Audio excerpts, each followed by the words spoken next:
और कपिल मुनि एकदम से बोलता है, कौन है तू, कहां से है? बोले मैं राजा सगर का बेटा हूँ। सगर को नाम लो। फिर कपिल मुनि एकदम से गर्म हो जाता है, जैसे यार वैसे की वैसे चले जा, यहाँ से दूर हो जा। ये तेरे 7,000 राजा सगर के बेटे के देख क्या हाल हो रहे हैं, क्या तू भी मेरी परीक्षा लेने के लिए आया है? जना जान दो कि वो तो आने में बस यही करेंगे। तो नाक रगड़े बार बार और बोला, ऋषिराज मेरे से गलती हो गई है, मैं तो आपके दर्शन करने के लिए आया हूँ। अरे मैं दर्शन पाकर के धन्य हो गया महाराज, मेरे को कुछ नहीं चाहिए, मैं आपसे कोई छेड़खानी करने के लिए नहीं आया। अच्छा तो देखो संत दयालु होते हैं, संत राजी भी बहुत जल्दी हो जाते हैं। तो फिर तेरी क्या इच्छा है, तो मेरे पास में कैसे आए? महाराज राजा सगर का एक यज्ञ बाकी है, एक यज्ञ बाकी है। अगर आपकी इच्छा हो जाए तो मैं एक घोड़ा लेने के लिए आया हूँ। ये घोड़ा अगर मैं राजा सगर को ले जा करके दे दूंगा तो कम से कम यज्ञ तो कर लेगा ना, और वो तो बीच के मानने पर खोरी और नहीं कर खोरी। तो ठीक है, मैं तेरे को घोड़ा देता हूँ, जा खोल करके लेकर। घोड़ा को खोल करके लेकर के आया, सामने खड़ा हो गया और फिर हाथ जोड़ करके फिर असमंजस बोला, हे महाराज इनका कोई उद्धार का राह बता सकते हो? हाँ बिल्कुल, इनका उद्धार का रास्ता ये है, तेरे बस की बात नहीं है, पिता का बस की बात है। राजा सगर की 5वीं पीढ़ी में एक भागीरथ नाम का पुत्र पैदा हुआ आज से, और वो माता गंगा की तपस्या करेगा और माता गंगा धरती के ऊपर उतरेगी, ब्रह्मलोक से आएगी, जब जाकर के इनका 7,000 का उद्धार होगा। ये तुम्हारे बस बात तो ठीक है। करके घोड़ा लेकर के आ गया, राजा सगर को संभला देता है। राजा से ऐसा भी यज्ञ हुआ वैसा कर लेता है, और यज्ञ करने के बाद में राजा में बुढ़ापा आ जाता है सगर में। तो अपने बेटे असमंजस के ऊपर ताज शीश के ऊपर रख करके उस दिन बाद में राजा उसको बना दिया। और उनको ये बात थी कि जब तक तेरे संतान नहीं होती है, उनकी शादी कर दी, जब तक तू सन्यासी नहीं बनेगा दोबारा से। अगर तेरे एक भी संतान हो जाती है तो फिर तू राजधानी छोड़कर एक जंगल में जा। तो फिर शादी होने के बाद में असमंजस के अंशुमान नाम का पुत्र हुआ, और फिर वो सन्यासी चले जा, सन्यासी बन करके, और अंशुमान नाम का पुत्र होता है। आदित्य राजा सगर की 5वीं पीढ़ी में भागीरथ नाम का पुत्र होता है। तो भागीरथ की दादी बोली, बेटा इस परिवार में आओ चले जो चलता से, और गेल का थारा दादा परदादा का अभी तक कोई लेना देना है कोई नहीं, कब गंगा में जाकर के वो उनका दान होगा, उनका करेंगे जब जाकर के कोई पता। अच्छा तो माता कोई थोड़ी बहुत स्टोरी तो मेरे को बता। जब वो कपिल मुनि वाली बात बताई कि ऐसे भागीरथ नाम का पुत्र होगा, और माता गंगा की तपस्या करके, बेटा तू भागीरथ का पुत्र होगा, तू गंगा की तपस्या कर, माता गंगा तेरे को देगी, वरदान देगी, जब जाकर गंगा उतारे। तो भागीरथ उसी दिन से तपस्या करने के लिए लग जाता है, और माता गंगा का 3 प्रमाण मिलते हैं। एक तो 5 वर्ष का कि 5,000 वर्ष तपस्या करे, एक 8,000 वर्ष का, और एक 88,000 वर्ष का। ये 3 प्रमाण माता के बारे में। भागीरथ जो तपस्या करता है इस प्रकार से भागीरथ तपस्या करता है, माता गंगा राजी होकर के आपको दर्शन देती है, लेकिन जमीन के ऊपर नहीं उतरती देकर के। और भागीरथ को तेरी क्या इच्छा है? हे माता, राजा सगर के 7,000 की बस उनकी डेरी पड़ी है, कपिल आश्रम के ऊपर श्राप के कारण। तो माता गंगा ने बताया कि भगवान शिव की दोबारा सत्य में भक्ति करनी पड़ेगी। भगवान शिव ये है धरती के ऊपर मेरे को उतार सकते, उसके अलावा कुछ रात नहीं उतार, क्योंकि मेरे वेग जो है वेग, इसको वो उतार सकता है, कोई दूसरा नहीं।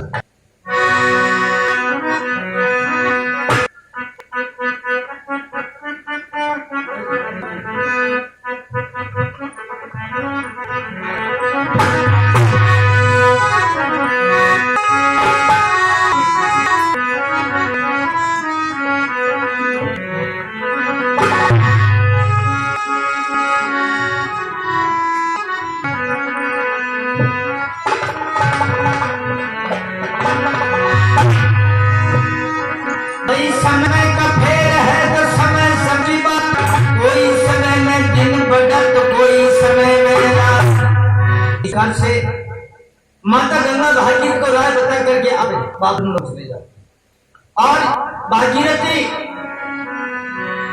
भगवान शिव के सामने लग जाता है। 12 साल तक भगवान शिव की सेवा करता है और सेवा करने के बाद में भगवान शिव राजी होते हैं। तो क्या बात बताई है?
प्रकार से भगवान शिव राजी होकर के भागीरथ से बोले, हे भागीरथ तेरी सेवा के ऊपर मैं प्रसन्न हूँ, तेरी इच्छा अनुसार कुछ भी वरदान मांग सकता है। भागीरथ हाथ जोड़ बोलो, 88,000 वर्ष हो गए मुझे तपस्या करने को, करते हुए आज माता गंगा का ये वचन है कि भगवान शिव की तपस्या करने से तुम्हारा काम सफल होगा। माता गंगा भगवान इस दुनिया में पृथ्वी के ऊपर उतरना चाहती है मेरी सेवा के लिए, मेरे काम के लिए। लेकिन वह यह बात करी थी कि भगवान शंकर हमर पर है, वो उतारे जल्दी ना आ सकती। तो भागीत के ऊपर खुश होकर के बंद जगा लो, थोड़ा सारा कर लो। नहीं मैं गला के जाग रहा था, सो रहा देखिए। अच्छा जाग रहा। तो फिर शिव भगवान राजी होकर के और भागीरथ से बोले, भागीरथी माता गंगा को याद कर ले और मैं तेरा काम पूरा करने के लिए तैयार हूँ और मैं उसको मेरी जटा के अंदर धारण करूंगा। तो पिछला प्रसंग जो लेकर आए थे, भगवान शिव राजी होकर के और उस गंगा को यहाँ जटा के अंदर उतार लेते हैं। 4:30 होगा। अब देखो प्रसंग कम से कम भी अभी तक 1-1.5 घंटा से भी ज्यादा से। आरती का टाइम बरम उठ का 4 बजे का, तो 4:30 हो गए। मैं केवल 2 भजन और बोलता हूँ, उनके बाद में आरती का टाइम होगा। अब आगे का प्रसंग कभी फिर मिलेंगे तो।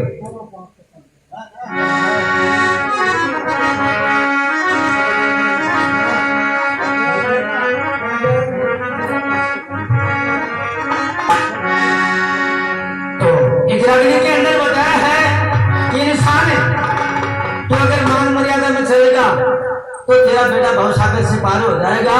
तो क्या बात राग ने बताई है।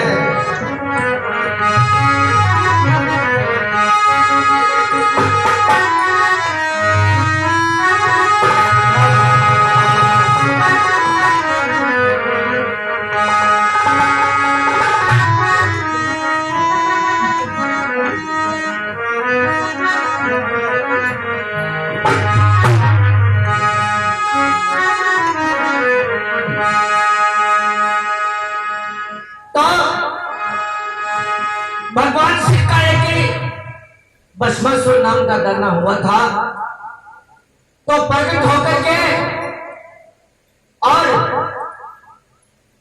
बहुत बड़ा तपस्वी था। जब प्रकट हुआ तो भगवान शिव राजी होकर के भस्मासुर से बोले, भस्मासुरी तेरी इच्छा अनुसार कुछ भी वरदान मांग ले, मेरे से जो तू चीज मांगेगा वो तेरे को चीज अवश्य मिल जाएगी। भस्मासुर नीचे से लेकर के एडी तक देख ली गला कोई सोधो को नहीं शंकर भगवान का गला करना वाला गल भैली और सिर के ऊपर नाग लट करियो संत बाजरिया अया को सोधो देखो। और भस्मासुर बोले मेरे लायक तो तेरे को सामान ही कोई ना, तेरे एक हाथ पे मारे करो नजर आयो, बोले ओ करो दूध देना पार कर। ठीक है, तुरंत डाल करके भगवान शिव कर दिया। भस्मासुर ले 4 बार लाके और शंकर भगवान बोले रे ठहर, इका गुण तो पूछ ले तेरे काम देखो। बोलो महाराज इसमें क्या गुण है। बोले के मान यहाँ को पूछ रही जी की खोपड़ी के ऊपर को मारे कहते ने बस हम तो बिगड़ो काम। अति बात सुनी भस्मासुर तो यार यहाँ को उदार तो मैंने सारे जगत को तो राजियों को ले के मस्त हो गए चाल पड़ो।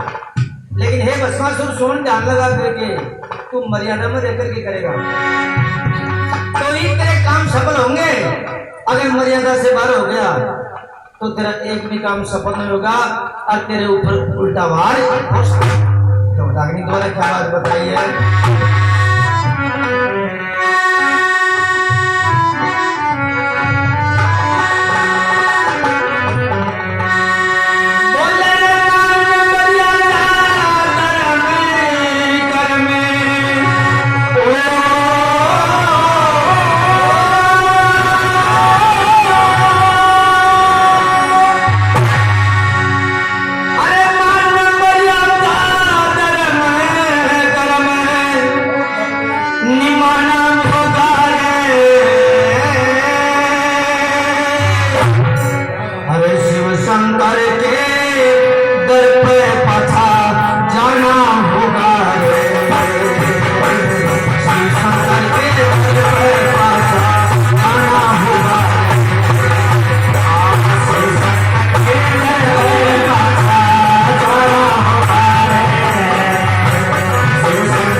काम बढ़िया बढ़िया होगा, भस्मासुर एक काम गलत हो गया। वो कौन सा? अगर तू शंकर भगवान के पास में अगर वो देवी शक्ति और मिल जाती है तो बस देवता के मारे कोई मारे को डालते ना रावण वो हाथी कोई। अच्छा बोले हाँ, बोला वो शक्ति का रूप से और नारी नतर मिल घर सुनना है। जिस घर में नारी नहीं है वो घर सारा सुना है। तो फिर क्या करूं? वापस जा अभी मोटर की टिकट काट जना छावली को जीत का तो तने देखो ना मैंने मने मेरे से तू भाग रहा है। बोले बिल्कुल भी बोले जाओ। तो ऋषिनाथ मुनि को एक रस्सी से पेट के बांध करके भस्मासुर उसका कहना मान करके शंकर भगवान के पास में चला। बाबा और क्या बात बताइए? नारद जी का बोल सुना जब ताना पाछा आया। नारद जी का बोल सुना जब ताना पाछा आया। हाथ से काट लिया जा शंकर को धमकाया। हाथ से काट लिया जा शंकर को धमकाया। हाथ से काट लिया जा शंकर को धमकाया। सती साथ में करूं मेरा कसूर का छाया। सती साथ में करूं मेरा कसूर का छाया।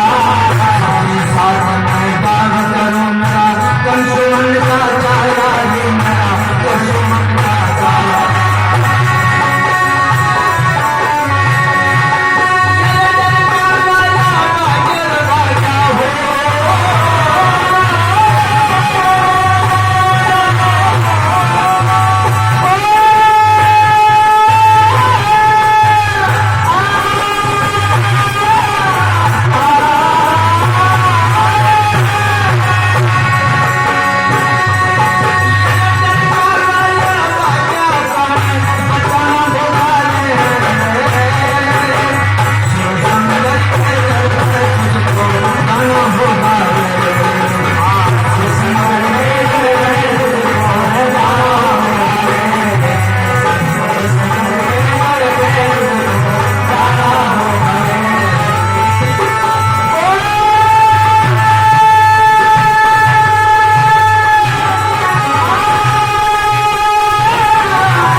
भगवान शिव ने पहले बोल दिया था कि जिस दिन तुम मर्यादा भंग हो जाएगा उसी दिन तेरा पाटिया साथ हो जाएगा। तो अभी माता शक्ति के ऊपर नींद निकाल ली और करो हाथ से काटने कहने शंकर भगवान का चाल वाला के और शंकर भगवान बोले रे यो के कर से तने कहते बोला दिनों का देवता को राजा बन के बैठे थे तने भस्म करूंगा और ये जो शक्ति बैठी इसके साथ में शादी। तेरी बात सुनी भगवान शिव और थूक मुठा के मारना ठेको दे लियो क्योंकि आपने क्यों मारे को आपा नहीं जीत कौन सा क्यों चीजियां पड़िया की दे दी ये जी आगे शिव जी पीछे दाना बाबा